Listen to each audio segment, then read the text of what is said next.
So with the Hunter x Hunter manga returning from its hiatus at the end of the month, I've decided to do something that I've wanted to do for a while.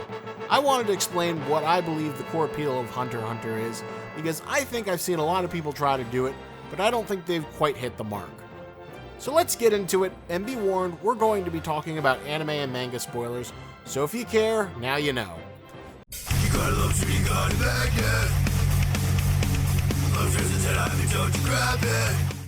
So I love Hunter x Hunter. It's one of my favorite ongoing shonen series, but there's one thing that continually perplexes me. Why do I like Hunter x Hunter so much? Because on paper, it has a lot going against it. First of all, the manga has some of the sloppiest, most inconsistent, and at times most miserable art to ever grace the pages of Shonen Jump. Yes, we all know that making manga in a weekly publication is a death march, but Jesus Christ, I'm sure an assistant or two could help polish some of this stuff up. Not to mention how often Togashi will simply flat out break the basic rules of comic craftsmanship. Like, for example, a general rule of thumb in making a good comic is to try and be very sparse with your dialogue and narration. The ideal is to keep each word balloon under 25 words, because if you don't, then pages just begin to look sloppy and become overloaded with text, like, oh Jesus Christ, oh God, so many words, so much exposition, they're everywhere, all those words, it's so dense and cluttered, So you have these technical problems which would be deal breakers for just about any other comic creator and ensure that they never get published. But hey, as long as you have great lead characters, that's good enough to carry anything, right? But I kind of hate most of them. Gon is such a bland, boring, and as much of a basic bitch shonen protagonist that if you told me he'd walked out of one of those terrible how to draw manga guide books from the late 90s, I wouldn't be surprised. He's just a fun-loving, plucky kid who's always good-natured and looking out for adventure. And yes, before you try and yell at me in the comments, I've seen plenty of video essays about Gon and how he's a better written character than the usual boilerplate shonen template. While I appreciate all those discussions and dissections, I still think he's generally bland and boring, and not the reason I have any interest or excitement in reading the series week to week when it's not in hiatus. He's just a good-natured kid who wants to become stronger and have fun, which I find very boring. And if he were just to drop off the face of the earth, he kinda did. And I have no complaints about it whatsoever. Killua is a bit better, but his complete infatuation with Gon and his determination to be a regular kid is also kinda dull, especially since we, the audience, like him best when he's murdering shit. Kurapika is kind of the Sasuke of the group with his quest for revenge, but he's also kind of an anal rules lawyer. The kind of guy who, when he gets a gig to become a bodyguard as a means to facilitate his revenge, he still takes his bodyguarding responsibilities very seriously. Like, imagine if Sasuke, for some reason, decided to get a job at McDonald's to help him on his quest to kill Itachi, but he just, really got into working at his job at McDonald's and took it, super seriously, like he uses his Sharingan to cook fries faster. That's kind of what Kurapika is like. Then there's Leorio, who's just this creepy, lame guy who has no friends and all he does is hang out with children who are all significantly younger than he is. He's just so lame and he just kind of drops off the face of the earth after a few arcs and is never seen again for dozens of volumes, and no one really misses him. So what makes this series so good when you have inconsistent, borderline amateurish art, a lead cast of some of the weakest protagonists, where even the creator of the series seems to actively despise them? Not to mention huge chunks of exposition-heavy text that just completely clutter up and clog up the page. And if that wasn't enough, you also have the frequent hiatuses. The infamous hiatus x hiatus chart that weebs love to use to see how long Togashi goes without publishing anything. How could this unpublishable mess of a manga that on paper should never ever see the light of day, something that if you were to try and pitch it, you'd be kicked out of the door because you'd sound like a raving madman? Hey, oh my god, I got this great series, it's awesome. It's about this kid who wants to become a hunter to find his dad, then he goes on this exam arc, and you know what he does after the exam arc is over? And he gets his license to become an adventurer? He doesn't go on any adventures! Instead, he fights to go on a playdate with his best friend, and then they go to a tower to train and learn magic, then they fight the mob while his other friend spends days not getting his revenge, and ultimately lets the boss of the villains he's chasing go, then they go into a video game world and fight giant furry ant monsters for 100 chapters. And then there's an election. This shit is dope. Tell me I'm wrong. Tell me that's not basically what happens in Hunter x Hunter. So with so much going against it, Why do I and so many other people love this series so dearly when it doesn't labor to tell a consistent story, when plot threads are introduced then completely forgotten about, never to be brought up again except by the nerd-pandering Arby's Twitter account? I think in terms of what the point of all this is, and the core appeal of the series, is best said by Gon's father, Ging. 俺が一番嬉しかったのはずっと願ってた王母の真実を目の当たりにしたことじゃなく一緒に中へ入ったそいつらと顔を見合わせて握手した瞬間だった。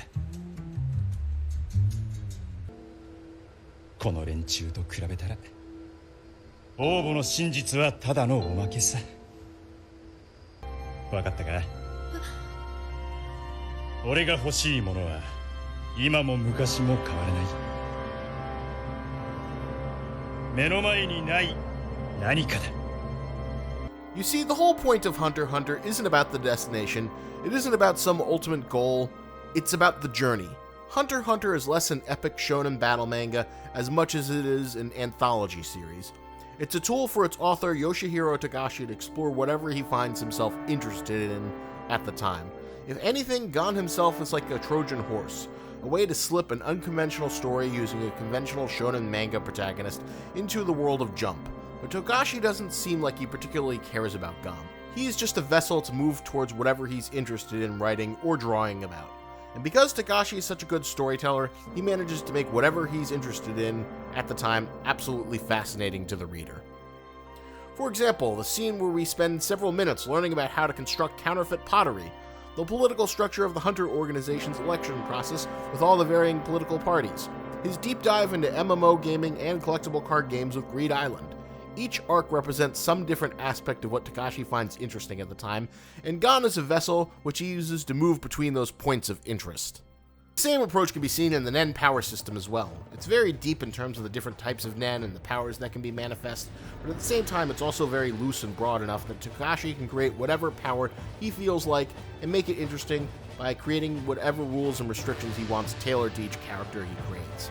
And that is Togashi's incredible skill in giving the audience not what they want, but what he thinks will be interesting, and he has an incredible ability for pulling that off. Take the current arc that's running in the manga right now. Gon and Clue have completely fallen off the face of the earth, and now Kurapika has become the de facto protagonist for the time being.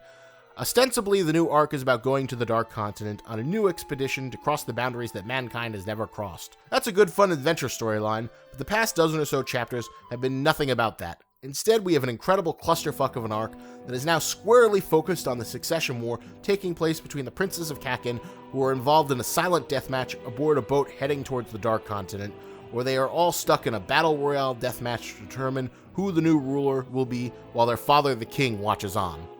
So now we have this arc that is completely unrelated to what the main story arc is supposed to be about, filled with dozens of new characters we've never seen before and don't really care about. But because Togashi got obsessed with what I guess was reading about the politics of the Saudi royal families, we have this amazing arc that is completely compelling and gripping despite the fact that it has nothing to do with anything related towards the main series, filled with dozens of individual plot threads forming a fascinating web.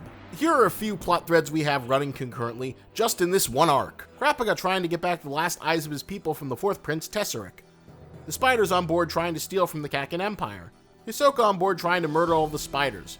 Illumi and Kaluta on board trying to hunt down Hisoka. The first prince, Benjamin's plot to kill all of his siblings and gain control of the country.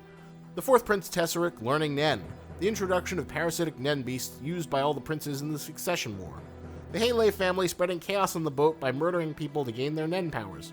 Prince Kacho's attempt to try and save her sister Fugetsu from being murdered in the succession war.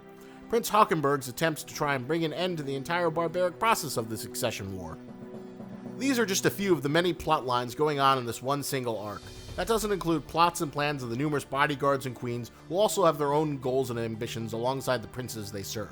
So what you get is a fascinating weird stew created all out of Togashi's interests that shouldn't work, but kinda does. That is the core appeal of Hunter x Hunter.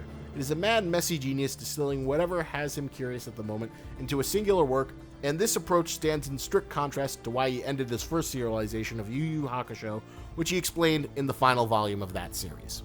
It saddens me to say this, but I had explored every possible direction for the Yu Yu Hakusho characters that I could in the context of a professional publication. All I could do at this point was to start deconstructing the characters or go on repeating the same storylines over and over until the readers got bored. My attempts to deconstruct the characters were, of course, turned down by Jump. I didn't have the strength physically or mentally to keep doing the same thing over and over. But I ended up wanting to draw manga for myself. And without thinking about anyone's reactions, I don't believe that anything I came up with on that premise will live up to Jump's standards. So I will not try. In conclusion, I ended Yu Yu Hakusho because of my own selfishness. I'm sorry. We all know about the Jump formula.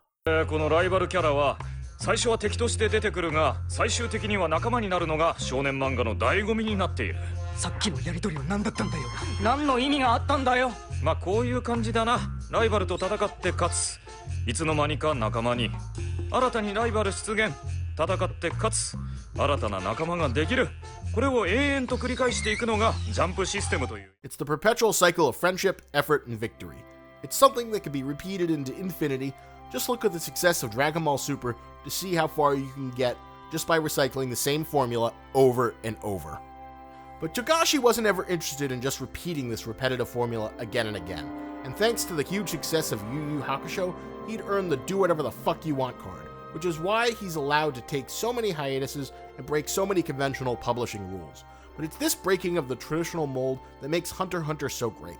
It's what makes reading the series such a joy, because we as the audience have no idea what he's going to do next. And while a conventional character like Gon might be the boring gateway, everything surrounding him is much more interesting and well developed. He is but the tool that is used to introduce us to a bigger universe that is broad enough to reflect the passions of its creators, and it's this unique flavor that helps make Hunter x Hunter feel so different when compared to other series. That's how it can break so many conventional rules that most other works would have to follow, and as long as Togashi can keep things interesting and entertaining, he can continue to break the rules and follow his own path. I for one hope I see the series' eventual end, and if he wanted to end it, he could have easily on chapter 339 with a silent ending that also served as an end to the popular 2011 anime. That would have been fine. There would have been a few unended plot threads, but it was the best ending you could ask for. But Togashi still has more places he wants to go, more things he wants to explore, and as long as his imagination and interest are as vast and broad as the ocean is wide, I certainly hope he continues to keep creating.